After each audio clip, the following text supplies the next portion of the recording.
আর এই মুহূর্তে যে খবরের দিকে নজর রেখেছে, নিয়োগ দুর্নীতি মামলায় হুঁশিয়ারি বিচারপতির। মুখ্য সচিবকে হুঁশিয়ারি বিচারপতি বাগচির। প্রতিনিধি অর্ণব এই মুহূর্তে আমাদের সঙ্গে রয়েছেন। অর্ণব, ঠিক কোন প্রেক্ষাপটে এই হুঁশিয়ারি ডিভিশন বেঞ্চে?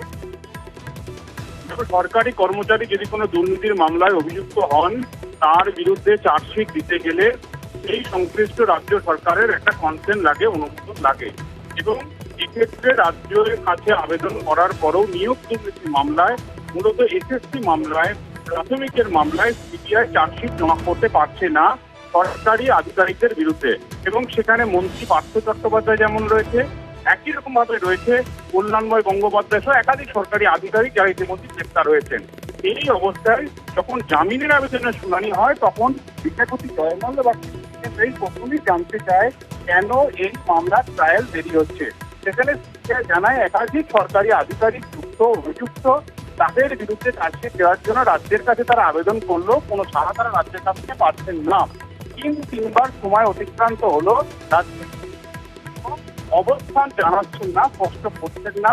এবং আজকে চতুর্থবারের জন্য রাজ্যের মুখ্য সচিবকে সময় নির্দিষ্ট করলো কলকাতা হাইকোর্ট। বিচারপতি জয়মাল্য বাগচি ডিসিশনটা স্পষ্ট জানিয়েছেন, 2রা মে শেষ সুযোগ দেওয়া হলো রাজ্যের মুখ্য সচিবকে অবস্থান জানাতে যে সরকারি আধিকারিক বা আমলাদের বিরুদ্ধে যারা ইতিমধ্যে নিয়োগ দুর্নীতি মামলায় গ্রেফতার হয়ে জেলে রয়েছেন, তাদের বিরুদ্ধে চার্জশিট দেওয়ার জন্য কেন রাজ্য সরকার অনুমতি বা অনুমোদন দিচ্ছে না, সে বিষয়ে রাজ্যের অবস্থান কি।